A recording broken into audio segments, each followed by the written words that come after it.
ప్రభుత్వం నిరంకుశ వైఖరి వినాడాలని ఢిల్లీ రైతాంగ పోరాటానికి మద్దతుగా రెండో రోజు దమ్మపేట రాజీవ్ గాంధీ సెంటర్లో పిల్లి నాయుడు అధ్యక్షతన నిరాహార దీక్షలు ప్రారంభించిన టీడీపీ మండల అధ్యక్షుడు నాయుడు చెన్నారావు, సిపిఐ ఎంఎల్ రైతు సంఘం నాయకులు అమర్లపూడి రాము ప్రారంభించి అనంతరం ఆయన మాట్లాడుతూ కేంద్ర ప్రభుత్వం రైతుల పక్షాన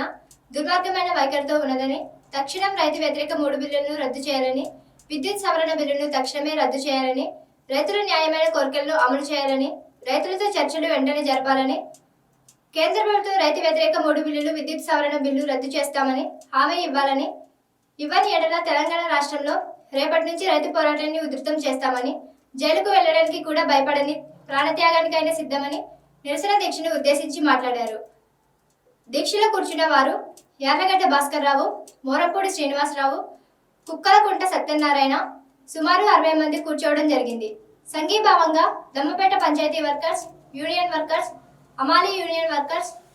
auto workers union, Telangana motor workers union, market yard workers, వ్యాపారస్తులు, చేతి వృత్తుల వాళ్ళు, కుల సంఘాలు, ప్రజా సంఘాలు నిరసన దీక్షకు మద్దతు తెలిపారు.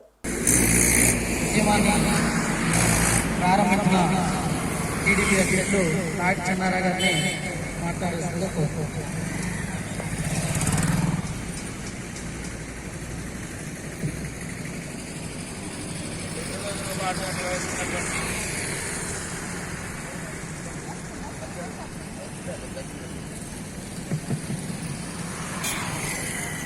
ఈరోజుతో రెండో రోజుకు చేరినటువంటి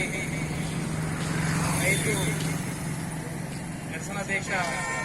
కార్యక్రమంలో పాల్గొన్నటువంటి వివిధ పార్టీలు సిపిఐ ఎంఎల్, సిపిఐ, సిపిఎం పార్టీలు మరియు రైతు సంఘాల నాయకులకు, అదేవిధంగా ఈ కార్యక్రమంలో పాల్గొన్న మహిళా మహిళలకు కూడా పేరు పేరున నమస్కారం. ఎంఎల్ పార్టీ నుంచి రామಣ್ణ గారికి, ప్రకాష్ గారికి, గోదావరి గారికి,